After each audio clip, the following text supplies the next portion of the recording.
Welcome to our channel అండి. మనం last class continue చేద్దాం. లాస్ట్ క్లాస్లో మనం శాతవాహన సామ్రాజ్యానికి సంబంధించినటువంటి లభించినటువంటి ఆధారాల గురించి మాట్లాడుతున్నాం. లాస్ట్ క్లాస్ మనం స్వదేశీ ఆధారాలు, స్వదేశీ రచనల గురించి కంప్లీట్ చేసినాం. ఇప్పుడు ప్రజెంట్ విదేశీ ఆధారాల గురించి మాట్లాడదాం. మనకు శాతవాహన సామ్రాజ్యం గురించి మొట్టమొదటిసారిగా లభించినటువంటి శాతవాహనుల గురించి తెలియజేసినటువంటి మొదటి విదేశీ గ్రంథం ఏంటంటే ఇండికా. మొదటి విదేశీ గ్రంథం శాతవాహనుల గురించి తెలియజేస్తుంది. ఈ ఇండికాని రాసినటువంటి వ్యక్తి ఎవరు అన్నప్పుడు మెగస్తనీస్ రాసినటువంటి ఇండికా గ్రంథంలో శాతవాహనుల గురించి తొలిసారిగా తెలియజేయడం జరిగింది. ఈ గ్రంథంలో ఏం తెలియజేస్తారంటే శాతవాహనులు 30 కోటలను కలిగి ఉన్నారని, 1,00,000 కాల్బలం కలిగి ఉందని, 2,000 గజబలం, 1000 అశ్విక బలం కలిగి ఉందని తెలియజేస్తున్నారు. ముఖ్యంగా మనం గుర్తుపెట్టుకోవాల్సింది ఏంటంటే 30 కోటలను కలిగి ఉన్నారు, 1,00,000 కాల్బలం కలిగి ఉన్నారు. ఇది ఎక్కడ తెలియజేస్తారంటే అశోకుడు కళింగ యుద్ధ సమయంలో శాతవాహన సామ్రాజ్య స్థాపకుడైనటువంటి శ్రీముఖుని యొక్క సహాయాన్ని కోరడంతో, ఎందుకంటే శాతవాహనులు మౌర్యులకు సామంతులు కాబట్టి శ్రీముఖుని సహాయం కోరితే శ్రీముఖుడు ఈ 1,00,000 కాల్బలాన్ని తీసుకొని ఆ యుద్ధంలో పార్టిసిపేట్ చేసినట్టుగా మనకు ఈ ఇండికా అనే గ్రంథంలో తెలియజేసినారు. అట్లా ఈ మెగస్తనీస్ ఎవరి ఆస్థానాన్ని సందర్శించినాడు? మౌర్య సామ్రాజ్యాన్ని సందర్శించాడు. ఈ కళింగ యుద్ధ సందర్భంలో జరిగినటువంటి సంఘటనని ఈ సంఘటనల సందర్భంగా శాతవాహన సామ్రాజ్యాన్ని పేర్కొనడం జరిగింది ఇండికా అనేటటువంటి గ్రంథంలో. అందుకే మనం ఇక్కడ గుర్తుపెట్టుకోవాల్సిన అంశం ఏంటన్నప్పుడు శాతవాహనుల గురించి తెలియజేసినటువంటి తొలి విదేశీ గ్రంథం ఏంటన్నప్పుడు ఇండికాగా చెప్పాలి. ఇండికా గ్రంథాన్ని రాసింది ఎవరండి? మెగస్తనీస్. ఇది మనకు చాలా ఇంపార్టెంట్. తొలి గ్రంథం ఏంటి? విదేశీ గ్రంథం ఇండికా. రాసింది ఎవరండి? మెగస్తనీస్. ఇక మరొక గ్రంథం Periplus of the Erythrean Sea. ఒకసారి మోస్ట్ ఇంపార్టెంట్ ఇది మనకు. Periplus of the Erythrean Sea. ఒకసారి చూడండి. Periplus of the Erythrean Sea ఇది శాతవాహనుల సామ్రాజ్యం యొక్క విదేశీ నౌకా వ్యాపారము, అప్పుడున్నటువంటి ఆర్థిక పరిస్థితి, వ్యాపార వాణిజ్యాన్ని గురించి తెలియజేస్తుంది ఈ గ్రంథం. ఒకసారి Periplus of the Erythrean Sea అనేటటువంటి ఈ విదేశీ గ్రంథము శాతవాహనుల యొక్క నౌకా విధానము, వాణిజ్య వ్యాపారాలు, అప్పుడున్నటువంటి ఆర్థికం గురించి తెలియజేస్తున్నది. ఈ గ్రంథాన్ని రాసింది ఎవరంటే ఒక నావికుడు, అంటే పేరు చెప్పనటువంటి అనామికమైనటువంటి ఒక నావికుడు. ఇక్కడ ఏంటంటే దీని అర్థం ఏంటంటే ఎర్ర సముద్రం మీద నా వ్యాపారం అని అర్థం. అంటే ఇక్కడ విషయం ఏంటంటే ఒక స్టోరీ మనకు చరిత్రకాల అభిప్రాయం ప్రకారం ఏంటంటే భారతదేశంలోని శాతవాహన సామ్రాజ్యం నుంచి ఇక్కడ యూరోప్ దేశానికి వ్యాపారం నౌక మీద కొనసాగుతున్నటువంటి వస్తు సామాగ్రిని తీసుకొని వెళ్తుంటే ఒక నావికుడు ఇక్కడ ఉన్నటువంటి శాతవాహన సామ్రాజ్యంలో అభివృద్ధి చెందినటువంటి నౌకా నిర్మాణాలు కానీ, వీరి యొక్క వాణిజ్య విధానాలు కానీ, వీరికి రోమ్ నగరంతో జరుగుతున్నటువంటి వ్యాపార విధానాలు కానీ మొత్తాన్ని కూలంకషంగా ఒక బుక్ మీద రాశాడు. ఆ బుక్కు పెట్టినటువంటి పేరేంది? ఆయన Periplus of the Erythrean Sea అనేటటువంటి ఆ బుక్ నేమ్ టైటిల్ పెట్టాడు, రాశాడు. ఆ నౌకలో ప్రయాణం చేస్తున్నాడు ఇతను కూడా. కానీ అతను ఏంది? తన పేరుని రాసుకోలేదు. ఎవరు రాశారంటే తన పేరుని రాసుకోలేదు. బుక్ పేరు రాశాడు. బుక్లో శాతవాహనుల యొక్క సామ్రాజ్యంలో జరుగుతున్నటువంటి వాణిజ్య వ్యాపారం, ముఖ్యంగా రోమ్ నగరంతో జరుగుతున్నటువంటి వ్యాపారాలు, ఇక్కడ ఉన్నటువంటి శాతవాహన సామ్రాజ్యంలో గొప్ప వాణిజ్య వ్యాపార కేంద్రంగా వెళ్తున్నటువంటి అరకమేడ్ అనేటువంటి ఒక ప్రాంతం గురించి టోటల్గా వివరించాడు. అంటే నౌకా వ్యాపార కేంద్రమైనటువంటి అరకమేడ్ గురించి కూడా ఈ గ్రంథంలో వివరించి అదంతా ఒక భద్రపరుచుకున్నాడు. చక్కగా ఒక బాక్స్లో పెట్టి దాన్ని సీల్ చేసి మంచిగా భద్రపరుచుకొని ఆ నౌకలో ప్రయాణం చేస్తూ వెళ్ళాడు. ఆ నౌకలో ప్రయాణం చేస్తుంటే అనుకోకుండా ఆ నౌక ఏంటంటే ప్రమాదానికి గురై ఏమైంది? నౌక అందులోనే మునిగిపోవడం అనేది జరిగింది సముద్రంలో. అది కొంతకాలం తర్వాత కొంతకాలం గడిచిపోయిన తర్వాత దానితో బయటికి తీసి అసలు ఏం జరిగింది ఇక్కడ అనేది ఆ నౌకని బయటికి తీసి చూసినట్లయితే అందులో ఏం లేవు, అంతా చనిపోయారు. ఆ తీసుకెళ్ళినటువంటి మొత్తం కూడా నౌకలు మునిగిపోయాయి. కానీ ఒక బాక్స్ దొరికింది. ఆ బాక్స్ ఏంటని చూసి ఆ బాక్స్ ఓపెన్ చేస్తే ఆ బాక్స్లో భద్రించబడినటువంటిదే ఈ పుస్తకం. అందుకే దీన్ని ఒక అనామికమైనటువంటి నావికుడు రచించాడు అని దీనికి ఆ టైటిల్ చరిత్రకారులు ఇవ్వడం జరిగింది. అంటే ఈ బుక్ పేరు ఏంటి? Periplus of the Erythraeans. ఇది రాసింది ఎవరు? ఒక అనామికమైనటువంటి అన్నోన్ పర్సన్. రచయిత పేరు లేదు. ఆయన ఎవరు? అన్నోన్ పర్సన్ ఎవరు అన్నప్పుడు నావికుడు.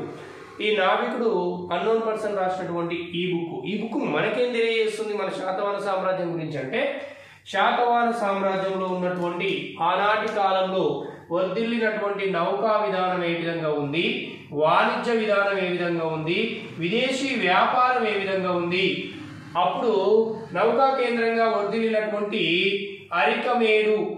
అరికమేడు ప్రాంతాన్ని గురించి కూడా ఈ బుక్ లో వివరించడం అనేది జరిగింది.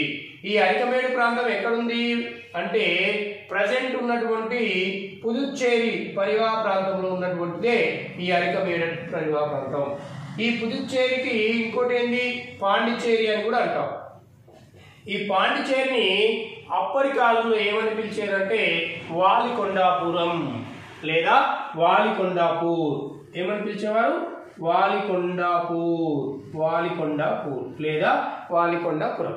మరొకసారేనండి, ఎందుకంటే ఇది గత ఎగ్జామ్లో వచ్చినటువంటిది. ఇక్కడ నుంచి క్వశ్చన్ ఫ్రేమ్ అయింది ప్రీవియస్ లో. పెరిప్లస్ ఆఫ్ ది ఎరిత్రియన్స్ అనేటటువంటి ఒక విదేశీ గ్రంథం కూడా శాతవాహనుల గురించి తెలియజేస్తుంది. దీన్ని రచించినటువంటి ఎవరంటే అన్నోన్ పర్సన్, రచయిత లేడు దీనికి. అందుకనే మనం ఏమనాలి? అనామికమైనటువంటి నావికుడి చేత రచించబడింది. ఇది మన శాతవాహన సామ్రాజ్యంలో దేని గురించి తెలియజేస్తుంది? ఈ గ్రంథం ద్వారా మనకు తెలియజేస్తుంది ఏంటంటే అప్పుడున్నటువంటి మన నౌకా నిర్మాణం గురించి, నౌకా నిర్మాణ అభివృద్ధి గురించి, మన దగ్గర ఉన్నటువంటి విదేశీ వ్యాపార వాణిజ్యాలు ఏ స్థాయిలో అభివృద్ధి చెందినాయి, రోమ్ నగరంతో మన వ్యాపార విధానం ఏ విధంగా ఉంది, అప్పుడున్నటువంటి ఆర్థిక పరిస్థితులు, ఈ మొదలైన అంశాల గురించి ఈ గ్రంథంలో తెలియజేయబడింది. ముఖ్యంగా ఈ గ్రంథంలో అరికమేడు యొక్క ప్రాంతము వాణిజ్య కేంద్రంగా, నౌకా కేంద్రంగా ఎలా వర్ధిల్లిందో ప్రత్యేకించి చెప్పబడింది. అరికమేడు ఎక్కడుంది? ప్రజెంట్ ఉన్నటువంటి పుదుచ్చేరి పరివా ప్రాంతంలో ఉంది. ఈ పుదుచ్చేరిని పాండిచ్చేరి అని కూడా అంటారు. దీనికి అప్పటి కాలంలో శాతవాహనుల పీరియడ్ కాలంలో ఉన్నటువంటి పేరు ఏంటంటే వాలికొండాపూర్ లేదా వాలికొండాపురం. చాలా చాలా ఇంపార్టెంట్. ఈ అరికమేడుకే మరొక పేరేంది? అరికమేడు ఉన్నటువంటి ప్రాంతం ఏంటి? పాండిచ్చేరి. పాండిచ్చేరిని ఇంకేమంటున్నాం? పుదుచ్చేరి. అప్పట్లో ఏమని పిలిచేవారు? వాలికొండాపురం అని పిలిచేవారు. దీని యొక్క రచయిత ఉన్నాడండి? లేడు. అన్నోన్ పర్సన్ రాసినటువంటి ఈ బుక్. కానీ దీని నుంచి మనకు చాలా సమాచారం తెలిసింది శాతవాహన సామ్రాజ్యం గురించి. రెండవది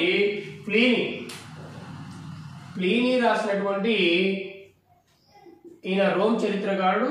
ఏ ప్రాంతం ఈయనది? రేమ్. ఈ రోమ్ ప్రాంతానికి చెందినటువంటి ప్లీనీ రాసినటువంటి న్యాచురల్ హిస్టరీ. రోమ్ రాసినటువంటి గ్రంథం ఏంది? Natural history. ఏ దేశం యొక్క రచయిత? రోమ్కు సంబంధించినటువంటి ప్లీనీ న్యాచురల్ హిస్టరీ అనే గ్రంథాన్ని రాశాడు. తన గ్రంథంలో ఏం తెలియజేస్తున్నాడంటే ముఖ్యంగా ఆర్థిక విధానాలు, వ్యాపారము, ఆర్థిక పరిస్థితుల గురించే ఇక్కడ ఈ గ్రంథంలో వివరించబడింది. ఏం చెప్తాడు ఈ గ్రంథంలో మనకంటే శాతవాహన సామ్రాజ్యంలోని ముఖ్యంగా ఇక్కడ ప్రత్యేకమైనటువంటి మస్లిన్ దారంతో తయారు చేసే వస్త్రాన్ని గురించి వివరించాడు. ఇది చాలా ఇంపార్టెంట్. మస్లిన్ దారంతో ఏర్పాటు చేసినటువంటి వస్త్రాల గురించి. ఈ మస్లిన్ దారంతో తయారు చేసిన వస్త్రాలు ఎట్లా ఉండేవంటే చాలా పల్సట్ అయినటువంటి వస్త్రాలు, నాజూకైనటువంటి వస్త్రాలని తయారు చేసేవాళ్ళు ఈ మస్లిన్ దారంతో. ఈ ప్లీనీ చరిత్రకారుడు చెప్తున్న ఈ న్యాచురల్ హిస్టరీలో శాతవాహన సామ్రాజ్యంలో ఉన్నటువంటి ఈ ప్రాంతీయులు మస్లిన్ దారంతో తయారు చేసేటటువంటి వస్త్రము చాలా పలుచగా నాజూకైనటువంటి వస్త్రాలు ఉండేవి. ఇవి మొత్తం కూడా మా దేశమైనటువంటి రోమ్ సామ్రాజ్యానికి తరలించబడేవి. ఈ మస్లిన్ దారంతో ఏర్పాటు చేయబడినటువంటి నాజూకైన వస్త్రాలకు ముగ్ధులైనటువంటి రోమన్ ప్రజలు ఎంతగానో ఇక్కడి నుంచి మస్లిన్ దారంతో తయారైన వస్త్రాలని వీళ్ళు దిగుమతి చేసుకునేవారు. తద్వారా రోమ్ దేశంలో ఉన్నటువంటి బంగారం మొత్తం కూడా భారతదేశానికి ముఖ్యంగా శాతవాహన సామ్రాజ్యానికి తరలించబడుతుంది. కాబట్టి దీన్ని ఆపండి ఆపండి అని ప్లేని చరిత్రకారులు రోమ్ రాజుకు కంప్లైంట్ చేసినట్టుగా కూడా ఈ బుక్ లో చెప్పబడింది. చూడండి ఎంత మనకు తెలిసింది ఏంటంటే సారీ అండి, ఆ రోజులలోనే మనం ఎంత కళా నైపుణ్యం కలిగినటువంటి వాళ్ళము. ఆ రోజుల్లోనే మనం తయారు చేసినటువంటి మస్లిన్ దారంతో తయారు చేసిన వస్త్రాలు విదేశీయులని, రోమ్ దేశస్తులని ఎంతగానో ఆకట్టుకున్నాయి అని మనం చెప్పలే, స్వయంగా ఆ దేశస్థుడైనటువంటి ప్లీని చరిత్రకారుడే చెప్పాడు తన బుక్ అయినటువంటి న్యాచురల్ హిస్టరీలోని. ఎంతగానో ఆకట్టుకొని మా బంగారం అంతా కూడా, మా రోమ్ దేశంలో ఉన్నటువంటి బంగారం అంతా కూడా భారతదేశానికి, శాతవాహన సామ్రాజ్యానికి తరలించబడుతుంది, మా సంపద అంతా కూడా తరలించబడుతుంది, వారి దగ్గర ఉన్న ఈ వస్త్రాలకు ముగ్ధులైన మా ప్రజలు వస్త్రాలను దిగుమతి చేసుకోవడం ద్వారా దయచేసి దీన్ని ఆపండి, మన సంపద అంతా వెళ్ళిపోతుందని ప్లీని చరిత్రకారుడు రోమ్ యొక్క సామ్రాజ్యాధిపతికి కంప్లైంట్ పెట్టుకున్నాడు. అంటే ఎంత గొప్ప కళాకారులం అండి మనం. ఆ రోజులలోనే మన నైపుణ్యత ప్రపంచ దేశాలకు చాటి చెప్పింది మనోళ్ళు కాదు, వాళ్ళ ప్రాంతీయులే. అంటే దీన్ని బట్టి మనకు అర్థమవుతుంది, శాతవాహన కాలం నుంచే మన ప్రాంతీయులు చాలా గొప్ప కళాకారులు, మన యొక్క పని నైపుణ్యత వాళ్ళే గుర్తించారు మనకంటే ముందు. మరొకటి టాలమీ రాసినటువంటి ద గైడ్ టు జాగ్రఫీ. ఇదేంటండి ద గైడ్ టు జాగ్రఫీ. మరొక పుస్తకం ఏంటి the guide to geography. Who wrote this book? Ptolemy. ఎవరు రాస్తారు ఈ బుక్ ని? టాలమీ. టాలమీ చరిత్రకారుడు రాసినటువంటి ద గైడ్ టు జాగ్రఫీ. ఈ the guide to geography Ptolemy రాశాడు. ఈయన ఏ దేశస్తుడు? ఇటలీ. ఈయన కూడా రోమే. ఇటలీ పర్యావరణం అంతా రోమే కదండి. ఇటలీ ప్రాంతానికి చెందినటువంటి వ్యక్తి టాలమీ. ఈ గైడ్ టు జాగ్రఫీలో ఏం తెలియజేస్తారంటే శాతవాహన సామ్రాజ్యం యొక్క ఆర్థిక పరిస్థితులు, అక్కడ ఉన్నటువంటి సామాజిక పరిస్థితులు, అక్కడ ఉన్నటువంటి వ్యాపార విధానాల గురించి ఈ ద గైడ్ టు జాగ్రఫీలో తెలియజేయబడింది. మళ్ళీ ఒక్కసారి అండి, టాలమీ ఏ ప్రాంతీయుడు? ఇటలీ ప్రాంతానికి చెందినటువంటి Ptolemy the guide to geography అనే బుక్ రాశాడు. ఈ బుక్ లో ఏం చెప్తుందంటే శాతవాహన సామ్రాజ్యం యొక్క ఆర్థిక పరిస్థితులు, సామాజిక పరిస్థితులు, వ్యాపార విధానాల గురించి తెలియజేసింది. మోస్ట్ మోస్ట్ మోస్ట్ ఇంపార్టెంట్, ఎందుకంటే క్వశ్చనింగ్ ఇక్కడ నుంచి ఫ్రేమ్ అవుతుంటుంది. ఈ బుక్కులు బట్టి పడతాం. మెగాస్తనీస్ హిందీగా రాశాడు, Periplus of the origin of the unknown person రాశాడు, Pliny natural history, Ptolemy the guide to geography. ఇవి కాదు, మనకు క్వశ్చనింగ్ ఎట్లా పడుతుందంటే ఈ గ్రంథంలో తెలియజేయబడిన అంశం ఏంటి, ఈ గ్రంథంలో తెలియజేయబడిన అంశాలు ఒక సైడ్ ఇచ్చి, ఈ గ్రంథాలు ఒక సైడ్ ఇచ్చి జతపరచమంటాడు. లేదా ఈ రాసినటువంటి వీళ్ళని ఒకవైపు ఇచ్చి, వాళ్ళు రాసిన పుస్తకాలు ఒకవైపు ఇచ్చి జతపరచమంటాడు. అంటే మనకు గుర్తుండాల్సింది ఏంటంటే ఇండికా తీసుకున్నట్లయితే మెగాస్తనీస్ రాశాడు. ఇండికాలో దేని గురించి తెలియజేస్తుంది? శాతవాహన సామ్రాజ్యం యొక్క ముఖ్యంగా సైనిక విధానానికి, సైనిక బలం గురించి తెలియజేస్తుంది. 30 కోటలు అన్నాడు, 1,00,000 కాల్బలం అన్నాడు, 2,000 గజబలం అన్నాడు. అంతే ఏంటి? సైనిక బలం గురించి తెలియజేస్తుంది. ఇది మనకు గుర్తుండాలి. ఇక్కడ పెరిప్లస్ ఆఫ్ ది ఎరిక్లియన్సీ అనేది ఏం తెలియజేస్తుంది? అన్నోన్ పర్సన్ రాశాడు, అనామికమైనటువంటి నావికుడు రాశాడు. కానీ ఇక్కడ ఏంటి? వ్యాపార కేంద్రం, నౌకా వ్యాపార కేంద్రం అరికమేడు ప్రాంతం అభివృద్ధి గురించి తెలియజేస్తుంది. మన దేశం నుంచి రోమ్ దేశానికి సరఫరా అవుతున్నటువంటి నౌకా వ్యాపార విధానం గురించి తెలుస్తుంది, వాణిజ్య విధానాన్ని గురించి తెలియజేస్తుంది. ఈ పాయింట్ మనం గుర్తుపెట్టుకోవాలి. అరికమేడు ఏ పర్యావ ప్రాంతంలో ఉంది? పుదుచ్చేరి పర్యావ ప్రాంతంలో. పుదుచ్చేరిని పాతకాలంలో అంటే ఓల్డ్ నేమ్ ఏంటిది? వాలికొండాపురం. ఇవి మనకు టకాటక మైండ్కి వచ్చేసేయాలండి, అప్పుడు మాత్రమే మనం ఎగ్జామ్లో రీచ్ కాగలుగుతాం. ప్లీని రాసింది ఎవరు? ప్లీని ఏ దేశస్తుడు? రోమ్ దేశస్తుడు. ఆయన రాసిన పుస్తకం ఏంటి? న్యాచురలిస్ట్. ఇక్కడ ఏం తెలియజేస్తుడు? ప్లీని శాతవాహన సామ్రాజ్యంలో మస్లిన్ దారంతో తయారు చేసే సన్ననైన పలుచని వస్త్రాల గురించి తెలియజేశాడు. అంటే మన వస్త్ర నైపుణ్యత గురించి తెలియజేయబడింది. మన వస్త్రాలు మొత్తం రోమ్ నగరానికి ఏ విధంగా తరలించబడ్డాయో వివరించాడు ఈ గ్రంథంలో. రోమ్ దేశంలో ఉన్న బంగారం ఏ విధంగా భారతదేశానికి తరలించబడిందో ఇందులో తెలియజేశాడు. అంటే ఇక్కడ మన కళా నైపుణ్యత, మన గొప్పతనాన్ని ప్రపంచ దేశాలకు చాటి చెప్పినటువంటి గొప్ప గ్రంథం ఏంటి? Natural history. మళ్ళీ టాలమీ రాశాడు ద గైడ్ టు జాగ్రఫీ. ఈ టాలమీ ఏ దేశస్తుడు అండి? ఇటలీ దేశస్తుడు. ఈ గైడ్ టు జాగ్రఫీలో ఏం తెలియజేశాడు? శాతవాహన సామ్రాజ్యం యొక్క ఆర్థిక పరిస్థితి ఏ విధంగా ఉంది, సామాజిక పరిస్థితులు ఏ విధంగా ఉన్నాయి, వాణిజ్య వ్యాపారం ఏ విధంగా ఉంది, మరి గుర్తుపెట్టుకోవాలి. వాణిజ్య పరిస్థితి ఏ విధంగా ఉంది, ఆర్థిక పరిస్థితి ఏ విధంగా ఉంది, వాణిజ్య వ్యాపారము, సామాజిక పరిస్థితులు ఏ విధంగా ఉన్నాయి, ఈ అంశాల గురించి కూలంకషంగా వివరించిన గ్రంథం ఏంటంటే ద గైడ్ టు జాగ్రఫీ. ఎవరు రాశారు ఇది? టాలమీ.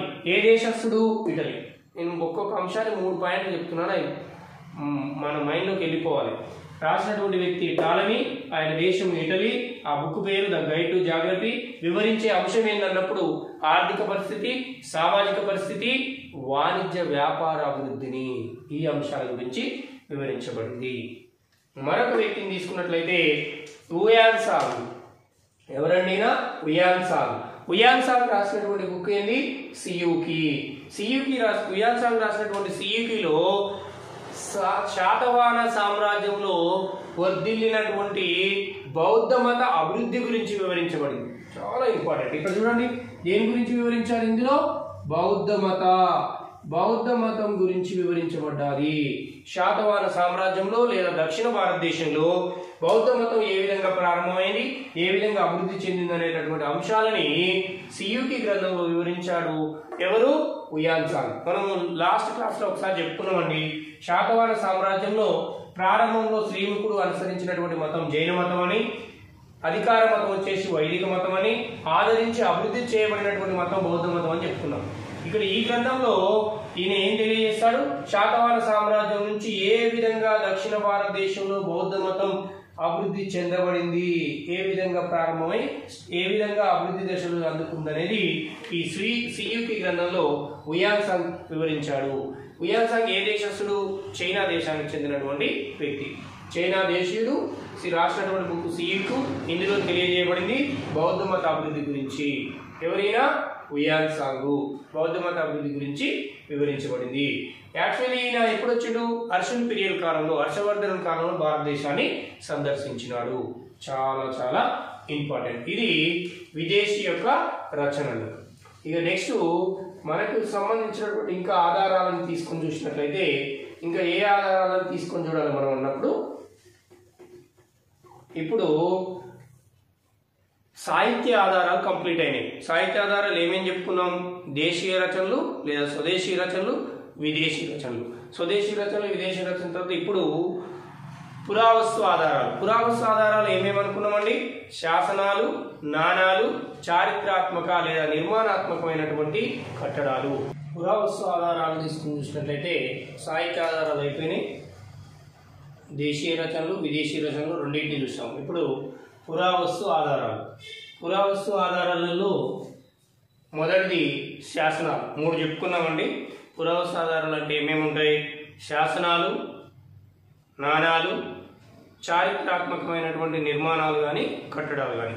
ఇప్పుడు ప్రజెంట్ శాసనాల గురించి చూద్దాం. శాసనాల గురించి మనం తెలుసుకుందాం. మొదటగా దేని గురించి తెలుసుకుందాం? శాసనాల గురించి. మనకు ఏ శాసనాలు ఉపయోగపడినాయి, శాతవాహన చరిత్రకు ఏ శాసనాలు ఉపయోగపడినాయి అంటే మనకు ఆల్రెడీ లాస్ట్ క్లాస్లో, గత క్లాసులలో చెప్పుకున్నాం ఏంటంటే, శాతవాహన సామ్రాజ్యం గురించి మొట్టమొదటిసారిగా తెలియజేసినటువంటి అశోకుడు వేయించినటువంటి శాసనాలలో 13వ శిలాశాసనంలో శాతవాహనుల గురించి తెలియజేశాడని చెప్పుకున్నాం మనం. 13వ శిలాశాసనం.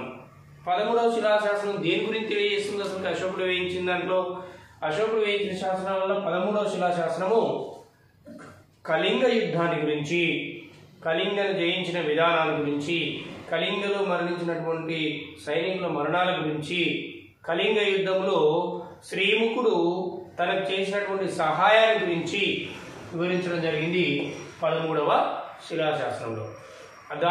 అందులో భాగంగానే అశోకుడు 13వ శిలాశాసనంలో శాతవాహనుల గురించి పేర్కొన్నాడు. అంటే శాతవాహనుల గురించి మొట్టమొదటిసారిగా పేర్కొన్నటువంటి శాసనం ఏంటి?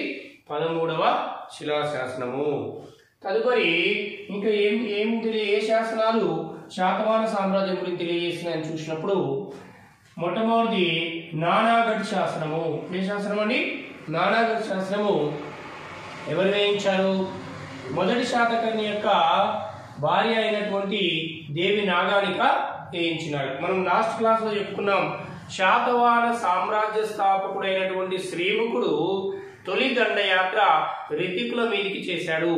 అక్కడ పరిపాలకుడు అయినటువంటి త్రైనకైరోని ఓడించి అతని కుమార్తె అయినటువంటి దేవి నాగానికని తన కుమారుడైన మొదటి శాతకర్ణికి ఇచ్చి వివాహం జరిపించాడని గత క్లాస్లో చెప్పుకున్నాం. ఆ దేవి నాగానికనే వేయించినటువంటి శాసనం ఏందన్నప్పుడు నానాగఢ్ శాసనము. ఈ శాసనం ఏ భాషలో ఉందన్నప్పుడు ప్రాకృత భాషలో ఉంది. ఏ భాషలో ఉంది? ప్రాకృత భాషలో వేయించబడింది శాసనము. దేవి నాగానిక వేయించింది. దేవి నాగానిక వేయించినటువంటి ఈ శాసనం దేని గురించి తెలియజేస్తున్నప్పుడు మొదటి శాతకర్ణి యొక్క విజయాల గురించి, అప్పుడున్నటువంటి పరిపాలన విధానాల గురించి, అప్పుడున్నటువంటి సామాజిక పరిస్థితుల గురించి వివరిస్తుంది నానాగఢ్ శాసనం. ముఖ్యంగా ఇతను చేసినటువంటి యాగాల గురించి కూడా ఈ శాసనము తెలియజేస్తుంది. మొదటి శాసకర్ణి రాజ్య విస్తరణ కోసం చేసినటువంటి కృషిని, అతను చేసినటువంటి యుద్ధాలను, విజయాలను గురించి తెలియజేస్తుంది ఏ శాసనము? నానాగఢ్ శాసనం. మళ్ళీ మొదటి శాతకర్ణి గురించి చెప్పుకునేటప్పుడు అక్కడ మళ్ళీ వస్తుంది ఇదండి. ఇప్పుడు ఓవరాల్గా ఓన్లీ శాసనాలు, ఏ శాసనాలలో ఏ రకమైన ఆధారం లభించింది. మళ్ళీ ఒక్కొక్కటి యజ్ఞశ్రీ శాతకర్ణి గురించి తెలియజేసినప్పుడు ఆయన గురించి వస్తుంది. మొదటి శాతకర్ణి చెప్పుకునేటప్పుడు మళ్ళీ నానాగఢ్ శాసనం గురించి మాట్లాడుకుంటాం మనం అక్కడ. ఇప్పుడు ఇక్కడ మనం గుర్తుపెట్టుకోవాల్సింది ఏంటంటే నానాగఢ్ శాసనాన్ని వేయించింది దేవి నాగానిక. ఎవరి గురించి అందులో తెలియజేస్తుందంటే మొదటి శాతకర్ణి గురించి తెలియజేస్తుంది. మొదటి శాతకర్ణి యొక్క భార్యనే దేవి నాగానిక. ఇక్కడ ఇతని యొక్క యుద్ధ విజయాలని, పరిపాలన విస్తరణ కోసం ఇతను చేసినటువంటి కృషిని, ఇతను చేసినటువంటి యాగాల గురించి ఈ శాసనంలో తెలియజేసినాము. రెండవది నాసిక్ శాసనం. నాసిక్ శాసనము గౌతమీపుత్ర శాతకర్ణి యొక్క తల్లి అయినటువంటి గౌతమి బాలశ్రీ వేయించారు. గౌతమీపుత్ర శాతకర్ణి మరణానంతరము వేయించబడినటువంటి శాసనం ఏంటంటే నాసిక్ శాసనము. ఎవరు వేయించారు? ఇతని తల్లి అయినటువంటి గౌతమీపుత్ర శాతకర్ణి యొక్క తల్లి అయినటువంటి గౌతమి బాలశ్రీ ఈ శాసనాన్ని వేయించాలి. ఇక్కడ గౌతమి బాలశ్రీ కూడా ప్రాకృత భాషలోనే ఈ శాసనాన్ని వేయించాలి. ఈ రెండు శాసనాలు కూడా మహారాష్ట్ర పరివాహ ప్రాంతంలో లభించాయి. నాసిక్ అయినా నానాగఢ్ ఇప్పుడు ఎక్కడ ఉన్నాయండి? మహారాష్ట్ర పరివాహ ప్రాంతంలో ఉన్నాయి. శాసనం ఒకటే గుర్తుపెట్టుకోండి, శాసనం పేరుని, ఆ ప్రాంతానికి ఉన్నటువంటి పేరుని, ఆ శాసనానికి ఆ పేరుని ఆమోదించడం జరుగుతుంది. ఏ ప్రాంతంలో అయితే లభిస్తుందో ఆ ప్రాంతానికి ఆ శాసనాన్ని ఆమోదిస్తారు. ఇప్పుడు ఇక్కడ ఏం చెప్పుకున్నాం మనం? నానాగఢ్ శాసనాన్ని దేవి నాగానిక వేయించింది. నాసిక్ శాసనాన్ని గౌతమి బాలశ్రీ వేయించడం అనేది జరిగింది. ఈ నాసిక్ శాసనంలో ఏది తెలియజేస్తుందంటే నాసిక్ శాసనము తన కుమారుడైనటువంటి గౌతమీపుత్ర శాతకర్ణి యొక్క విజయాలను, అతని గొప్పతనాన్ని, అప్పుడున్నటువంటి పరిస్థితుల గురించి వివరించింది ఎవరంటే గౌతమి బాలశ్రీ. ముఖ్యంగా గౌతమీపుత్ర శాతకర్ణి శాతవాహనుల రాజులలోకెల్లా అత్యంత గొప్ప పరిపాలకుడు, అత్యంత గొప్ప రాజు, అత్యంత గొప్పవాడు అని మనం ఈరోజు మాట్లాడుకుంటున్నామంటే దానికి ఆధారమైనటువంటి శాసనం ఏందన్నప్పుడు నాసిక్ శాసనము. నాసిక్ శాసనం ఆధారంగానే 30 మంది రాజులలో అత్యంత గొప్పవాడు గౌతమీపుత్ర శాతకర్ణి మనం చెప్పగలుగుతున్నాం. దేని బేస్ చేసుకొని చెప్పగలుగుతున్నాం? నాసిక్ శాసనాన్ని బేస్ చేసుకొని. నాసిక్ శాసనం ఎక్కువ మనకు గౌతమీపుత్ర శాతకర్ణి గురించి సమాచారం అందించింది. ఈ శాసనాన్ని వేయించింది ఎవరు? గౌతమి బాలశ్రీ. ఇప్పుడు ప్రజెంట్ ఎక్కడుంది? ఇది మహారాష్ట్ర పరివాహ ప్రాంతంలో ఉంది. ఇది కూడా ప్రాకృత భాషలోనే వేయించారు. ఉన్నార్ శాసనం. ఉన్నార్ శాసనం చూడండి, మనం చదివేటటువంటి ఎవరు ప్రిపేర్ అయినా ఏదో ఒక మెటీరియల్ తీసుకొని చదువుతారు. ఆ మెటీరియల్లో అన్ని కవర్ కావాలని లేదు. మనం ఏ మెటీరియల్ మార్కెట్కి వెళ్ళి తీసుకున్నా కూడా ఏదో కొన్ని పాయింట్స్ మిస్ అవుతుంటాయి, తిరిగి ఇంకో బుక్లో అవి లభిస్తుంటాయి. క్లాస్ చెప్పేటప్పుడు ఎవరు టీచ్ చేసినా కూడా 4 బుక్స్ రిఫర్ చేసి చేస్తారు కాబట్టి ఎక్కువ పాయింట్స్ కవర్ అవుతాయి. అందుకనే మనము క్లాస్ వినాలని చెప్తుంటాం. ఇక్కడ ఉన్నార్ శాసనం. ఉన్నార్ శాసనాన్ని వేయించినటువంటిది ఎవరంటే అప్పుడు ఉన్నటువంటి వ్యాపారస్తులు. మనం ఇప్పటిదాకానే చెప్పుకున్నాము. ఇప్పటిదాకానే ఏం చెప్పుకున్నాం? మనకు రాసినటువంటి వారి గ్రంథాలను తీసుకొని చూసినట్లయితే టాలమీ రాసినటువంటి గ్రంథం కానీ, ప్లీనీ రాసినటువంటి గ్రంథం కానీ, మెగస్తనీస్ రాసినటువంటి గ్రంథం కానీ, ఈ గ్రంథాలలో వ్యాపార వాణిజ్యాల గురించి తెలియజేస్తుందని చెప్పుకున్నాం. అప్పుడున్నటువంటి వ్యాపారస్తులు చాలా ఉచ్చ స్థాయిలో అభివృద్ధి దశలో ఉన్నారంటే మనకి ఇలా రోమ్ దేశంతో వ్యాపారాలు కానీ అంటే విదేశీ వాణిజ్యం అభివృద్ధి వల్ల వ్యాపారస్తులు మంచి స్థాయిలో ఉన్నారని మనకు అర్థమవుతుంది. ఈ వ్యాపారస్తులు అందరు కలిసి వాళ్ళు అప్పుడున్నటువంటి వ్యాపార పరిస్థితులని వ్యాపారస్తులకి అప్పుడున్నటువంటి రాజులు కల్పించే ప్రోత్సాహాన్ని వాళ్ళు ఇచ్చేటటువంటి సపోర్ట్ని బేస్ చేసుకొని ఆ పరిస్థితులని వివరించబడినటువంటి శాసనం ఏంటంటే ఉన్నార్ శాసనము. ఉన్నార్ శాసనము ఏంచింది ఎవరండి? వ్యాపారస్తులు. ఏం తెలియజేస్తుంది? అప్పుడున్నటువంటి వ్యాపార వాణిజ్య విధానాలు, అప్పుడున్న సామాజిక పరిస్థితులు, ఈ వ్యాపారస్తులకు ప్రభుత్వం నుంచి లభించే ప్రోత్సాహాన్ని, అంటే ప్రభుత్వం అంటే అప్పుడేంది రాజులు చేసినటువంటి ప్రోత్సాహం, వాళ్ళకి లభించినటువంటి సపోర్ట్ గురించి వివరిస్తుంది ఉన్నార్ శాసనం. తర్వాత అదిగుంప శాసనం. అదిగుంప శాసనాన్ని వేయించింది ఎవరు? కళింగ పాలకుడైనటువంటి కారవేలుడు. ఎవరు వేయించారండి? కళింగ పాలకుడైనటువంటి కారవేలుడు వేయించిన శాసనం అదిగుంప శాసనం. ఇతను మరొక శాసనాన్ని వేయించాడు, గుంటుపల్లి శాసనం కూడా వేయించాడు. కారవేలుడు వేయించినటువంటి 2 శాసనాలు ఏంటంటే అదిగుంప శాసనం, గుంటుపల్లి శాసనం. ఈ శాసనాలల్లో కారవేలుడు ఏం తెలియజేశాడు? ఈ శాసనాలలో అంటే మొదటి శాతకర్ణిని ఓడించినట్టుగా తెలియజేస్తుంది. ఏం తెలియజేస్తుంది మనకు? మొదటి శాతకర్ణిని ఆ కారవేలుడు మొదటి శాతకర్ణిపై విజయాన్ని సాధించినట్లుగా తెలియజేస్తుంది. అంటే ఓటమి చెందింది ఎవరు ఇక్కడ? మొదటి శాతకర్ణి. కారవేలుడు విజయాన్ని సాధించినట్టుగా మనకు తెలియజేస్తుంది. ఇక్కడ గుంటుపల్లి శాసనంలో కూడా ఇంకో పదం కూడా తెలియజేస్తాడు. అప్పుడున్నటువంటి పితుండా నగరాన్ని గాడిదలతో దున్నించినట్టు కారవేలుడు విజయం సాధించి ఎవరి మీద? మొదటి శాతకర్ణి మీద విజయాన్ని సాధించి ఆ పితుండా నగరాన్ని గాడిదలతో దున్నించినట్టుగా ఈ శాసనం ద్వారా మనకు వెలికి వచ్చినది. అంటే ఇక్కడ ఓవరాల్గా మనకు గుర్తుండాల్సిన అంశం ఏంటంటే కారవేలుడు మొదటి శాతకర్ణిపై విజయాన్ని సాధించాడు. అదిగుంప శాసనాన్ని, గుంటిపల్లి శాసనాన్ని వేయించినటువంటి పాలకుడు ఎవరంటే కళింగ పాలకుడైనటువంటి కారవేలుడు. ఈ శాసనాల ద్వారా మనకు అర్థమైంది ఏంటి? మొదటి శాతకర్ణిని కారవేలుడు ఓడించాడు. కారవేలుని చేతిలో మొదటి శాతకర్ణి ఓటమి చెందాడు అనే అంశం మనకు ఈ శాసనాల ద్వారా తెలుస్తుంది. ఇంకో అంశం, ఆంధ్రపై తన దండయాత్రను కొనసాగించినట్టుగా తెలియజేస్తున్న శాసనం ఏంటి? క్రింది వాటిలో కారవేలుడు అని అడగచ్చు. కారవేలుడు ఆంధ్రపై చేసిన దండయాత్రను తెలియజేసే శాసనాలు ఏంటి మనకు గుర్తు రావాలి? అదిగుంప శాసనం కానీ, గుంటిపల్లి శాసనం కానీ. ఎందుకు? ఆంధ్ర పర్యాయ ప్రాంతంలో పరిపాలించినటువంటి రాజులు ఎవరు? శాతవాహనులు. డైరెక్ట్ గా మొదటి శాతకర్ణిని కారవేలుడు ఓడించినట్టు తెలియజేసిన శాసనం అడగడు, ఇండైరెక్ట్ గా అడుగుతాడు. ఆంధ్ర ప్రాంతంపై దండయాత్రలు కొనసాగించినట్టుగా, కారవేలుని యొక్క దండయాత్రలు కొనసాగించినట్టుగా తెలియజేసే శాసనం ఏంటి అనొచ్చు. అప్పుడు ఏం చెప్పాలి?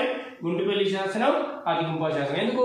మొదటి శాతకర్ణిని ఓడించినట్టు కారవేలుడు ఏ శాసనం పేర్కొన్నారంటే అందరం చెప్తాం గుంటుపల్లి శాసనం అని లేదా అదిగుంప శాసనం. ఈ 2 శాసనాలల్లా తెలియజేస్తుంది. కానీ ఆంధ్రపై కారవేలుడు దండయాత్ర చేసినట్టు తెలియజేసిన శాసనాలన్నా కూడా ఇవే చెప్పాలి. ఇలా గుర్తుపెట్టుకోవాలి మనకు. ఎందుకు?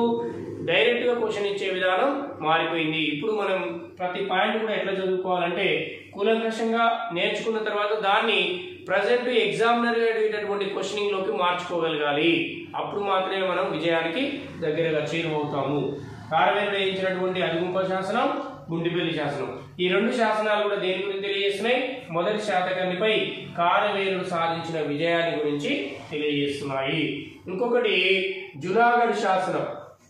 ఈ జునాగఢ్ శాసనము గుజరాత్ పర్యాయ ప్రాంతంలో ఉంది. ఎక్కడ? గుజరాత్ పర్యాయ ప్రాంతంలో వేయించినటువంటి వ్యక్తి రుద్రదాముడు. ఏ ప్రాంతంలో అంటే ఇక్కడ గుజరాత్ ప్రాంతంలోని జునాగఢ్ ప్రాంతంలో. ఇది ఎక్కడ? ఏ రాష్ట్రంలో ఉన్నది? ఇది గుజరాత్ లో ఉన్నటువంటి జునాగఢ్ ప్రాంతంలో రుద్రదాముడు వేయించినటువంటి శాసనం జునాగఢ్ శాసనం. ఈ జునాగఢ్ శాసనము భారతదేశంలోకెల్లా తొలి సంస్కృత శాసనము. గుర్తుపెట్టుకోవాలి ఇక్కడ మనం. తొలి సంస్కృత శాసనం. ఇండియాలోకెల్లా తొలి సంస్కృత శాసనం అన్నప్పుడు ఏం గుర్తు రావాలి? జునాగఢ్ శాసనం. వేయించినటువంటి వ్యక్తి ఎవరు? రుద్రదాముడు. ఇక్కడ యజ్ఞశ్రీ శాతకర్ణిని రుద్రదాముడు ఓడించినట్టుగా ఇక్కడ మనం పేర్కొనడం జరుగుతుంది. యజ్ఞశ్రీ శాతకర్ణి మీద దండయాత్ర చేసి ఓడించినట్టుగా ఏ శాసనంలో పేర్కొనబడింది? జునాగఢ్ శాసనంలో పేర్కొనబడింది. ఎవరు? రుద్రదాముడు. వేయించిన వ్యక్తి ఎవరు? రుద్రదాముడు. మరొకటి ఎర్రగుడి రాజుల మందగిరి శాసనం.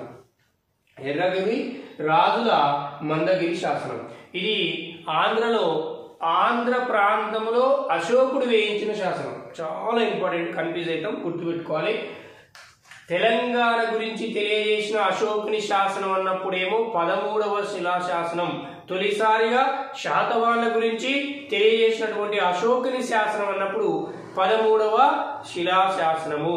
అట్లా కాకుండా ఆంధ్ర ప్రాంతంలో అశోకుడు వేయించినటువంటి శాతవాహనుల గురించి చెప్పినటువంటి తొలి శాసనం అన్నప్పుడు మాత్రం ఎర్రగుడి రాజుల మందగిరి శాసనం. అంటే ఆంధ్ర ప్రాంతం అని మెన్షన్ చేసినప్పుడు ఎర్రగుడి రాజుల మందగిరి ఇది అశోకుడే వేయించాడు. కానీ ఓన్లీ శాతవాహనుల గురించి తెలియజేస్తుంది అన్నప్పుడు మాత్రం 13వ శిలాశాసనం, అది కూడా అశోకుడే వేయించాడు. దీంతో పాటు మస్కి శాసనాన్ని కూడా వేయించాడు అశోకుడు. అంటే అశోకుడు వేయించిన శాసనాలలో ఆంధ్రలో లభించిన శాసనాలు 2, మన పరివాహ ప్రాంతంలో లభించిన 2 శాసనాలు. ఒకటి మస్కి శాసనం, మరొకటి ఎర్రగుడి రాజుల మందగిరి శాసనం. గుర్తుపెట్టుకోవాలి, ఒకటి మస్కి శాసనం, 2 ఎర్రగుడి రాజుల మందగిరి శాసనం. ఈ 2 శాసనాలు ఆంధ్ర పరివాహ ప్రాంతం లేదా శాతవాహన రాజపరిధిలోని అశోకుడు వేయించినటువంటి శాసనాలు. కానీ శాతవాహనుల గురించి తెలియజేసిన అశోకుని మొదటి శాసనం అంటే 13వ శిలాశాసనం.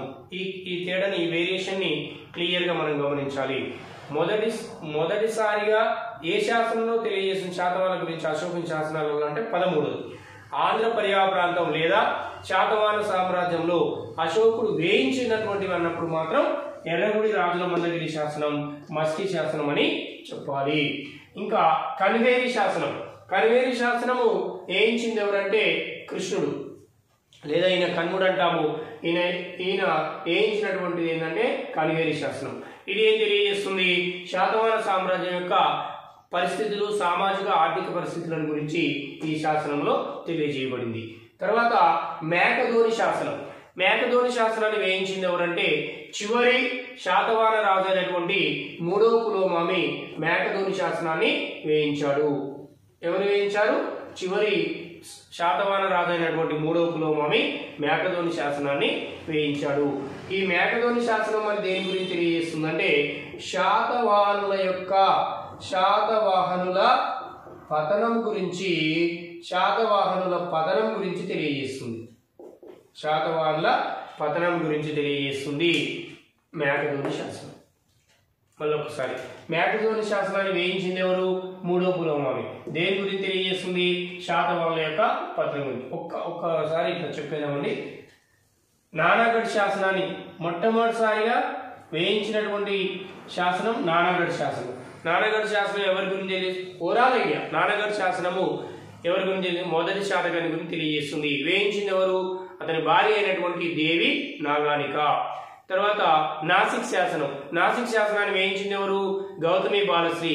గౌతమిపుత్ర శాతకర్ణి గురించి, అతని యుద్ధ విజయాల గురించి తెలియజేస్తుంది. అది వేయించింది అతని తల్లి అయినటువంటి గౌతమి బాలశ్రీ. తర్వాత బట్టిప్రోలు నిగమ సభ శాసనం. ఈ బట్టిప్రోలు నిగమ సభ శాసనాన్ని వేయించింది ఎవరంటే పౌర సభా శాసనం. అక్కడ ఉన్నటువంటి ఆనాడు సమాజంలో ఉన్నటువంటి కొద్దిమంది ప్రజలు ఒక పౌరుల సభని ఏర్పాటు చేసుకున్నారు. ఈ పౌరుల యొక్క సభ శాసనమే, ఈ పౌరుల అందరు కలిసి ఒక సభను ఏర్పాటు చేసుకుంటే ఆ సభలో నుంచి వేయించే సభా సభ్యులు అందరి తీర్మానంతో వేయించబడినటువంటి శాసనమే బట్టిప్రోలు నిగమ సభ శాసనం. బట్టిప్రోలు నిగమ సభ శాసనం ఎవరు వేయించారు? పౌర సభ శాసనం. అంటే అక్కడ ఉన్నటువంటి ఒక పౌరుల యొక్క సభ తీర్మానం మేరకు వేయించబడినటువంటి శాసనం బట్టిప్రోలు నిగమ సభ శాసనం. ఉన్నార్ శాసనం. అక్కడ ఉన్నటువంటి వ్యాపారులు వేయించిన శాసనం. చూడండి, చాలా వెరీ వెరీ ఇంపార్టెంట్. ఈ యొక్క సామ్రాజ్యంలో ప్రత్యేకత ఏంటంటే అక్కడ ఉన్నటువంటి పౌర సభలు శాసనాన్ని వేయించాయి, అక్కడ ఉన్నటువంటి వ్యాపారులు కూడా శాసనాన్ని వేయించారు. జనరల్ గా ఒక సామ్రాజ్యాన్ని తీసుకుంటే సామ్రాజ్యంలో యొక్క రాజు గాని సైనికాధిపతి గాని వీళ్ళు శాసనాలు వేయించినట్టు మనకు కనిపిస్తుంటది. కానీ ఇక్కడ ప్రత్యేకత ఏంటంటే అక్కడ ఉన్నటువంటి పౌరుల యొక్క సభ కూడా శాసనాన్ని వేయించాలి, అక్కడ ఉన్నటువంటి వ్యాపారస్తుల కూటమి కూడా శాసనాన్ని వేయించాలి. ఇది మనకు చాలా ప్రత్యేకమైనది. బట్టిప్రోలు నిగమ సభ శాసనం పౌరుల సభ వేయించింది, ఉన్నార్ శాసనాన్ని వ్యాపారస్తులు వేయించారు. అతిగుంప శాసనాన్ని, గుండిపల్లి శాసనాన్ని కారవేలు వేయించాడు. ఇతను మొదటి శాతకాన్ని ఓడించినట్టుగా ఈ శాసనాలలో పొందుపరిచారు. జునాగఢ్ శాసనాన్ని వేయించింది రుద్రదాముడు. యజ్ఞసి శాతకర్ణి మీద విజయం సాధించినట్టుగా ఈ శాసనంలో పేర్కొనబడింది. ఎర్రగుడి రాజుల మందగిరి శాసనం, మస్కీ శాసనం, ఈ రెండు శాసనాలు ఆంధ్ర పరివాహ ప్రాంతంలో అశోకుడు వేయించినట్టుగా మనకు తెలుస్తుంది. అంటే అశోకుడు వేయించినటువంటి శాసనాలు. కన్వేరి శాసనాన్ని కృష్ణుడు వేయించినట్టుగా అప్పుడున్నటువంటి సామాజిక, పరిపాలన, ఆర్థిక పరిస్థితుల గురించి వివరించబడింది. మేకదోని శాసనము 3వ పులోమా వేయించాడు. ఈ శాసనంలో శాతవాహన సామ్రాజ్యం పతనం గురించి, వారి యొక్క సామ్రాజ్య పతనావస్థ గురించి వివరించబడిందే మేకదోని శాసనం. దీన్ని వేయించింది 3వ పులోమామి. ఇక నెక్స్ట్ మనకు నాణాల గురించి. అయితే ఇక్కడ ఒక అంశాన్ని గుర్తుపెట్టుకోవాలి. ముఖ్యమైనటువంటి శాసనాలు కొన్నిటిని నేను వివరించడం అనేది జరిగింది.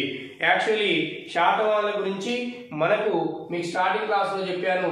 శాతవాహనుల గురించి ముఖ్యంగా మనకు లభించినటువంటి శాసనాలు 24 అని మీకు స్టార్టింగ్ క్లాస్లో ఒకటి ఇంట్రొడక్షన్ పార్ట్లోనే చెప్పాను.